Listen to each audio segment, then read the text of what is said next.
আমি এখানে থাকি, ইদানিং আর অসুস্থ হচ্ছি না। কেন হচ্ছি না তার নিয়ে আমার চিন্তা হচ্ছে। অসুস্থ হচ্ছি না, মাথায় গোফে কোথাও রং লাগাতে হচ্ছে না, সেটা নিয়েও আমার চিন্তা। বয়স বাড়ছে, এখনো লাগাতে হচ্ছে না কেন। আর অসুস্থ হচ্ছি না কেন, সেটা নিয়েও চিন্তা হচ্ছে।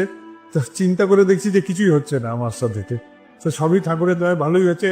এখন ভাবলাম যে বৃষ্টির মধ্যে আসতে হবে, দেখি যে রথ বেরিয়ে পড়েছে বাইরে।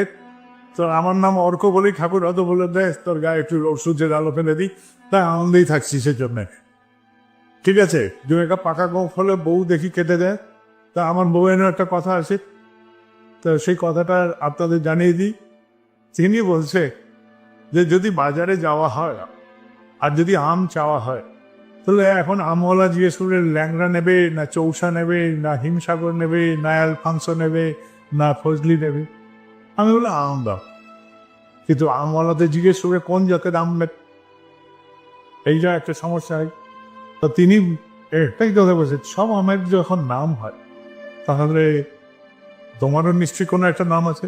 কত লোক এখন এসে দেখি যে আগে বলতো বাবাই দাদা, কেউ বলতো দাদা, এখন বলতে পারে না, মুখ আটকে যায়, পেটের কথা পেটে থেকে যায়। বলে আচার্যদের বলবো না, দাদা বলবো না, বাবাই দাদা বলবো, কি বলবো? আরে আমার নাম বাবাই দাদা বলবে, যা বলতে ভালো লাগে তাই বলবে। যে নামেই ডাকো, গোলাপ তো গোলাপের মতনই গন্ধ ফোটাবে। ঠিক আছে,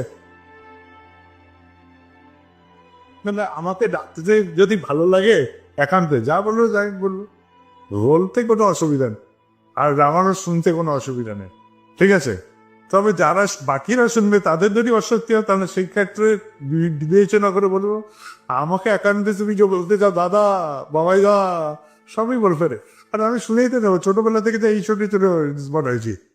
ঠিক আছে, সবাই ভালো থাকবেন আর ধরো আনন্দে থাকবেন। আর যত আনন্দে থাকবেন দেখবো যে এই যে যা দেখছি আমরা, এটা সামান্য দেখেছি, এটা কিচ্ছু নয়।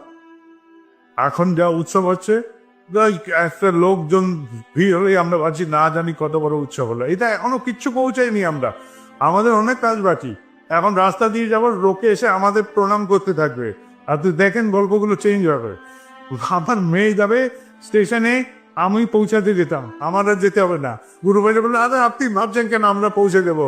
আর হঠাৎ করে 2-3টে গাড়ি করে আমার ছেলে মেয়েকে স্টেশনে ওঠাতে যাবে। এরকমই জীবনের গল্প হবে, এইটাই জীবনের গল্প, এটাই জীবনের গল্প।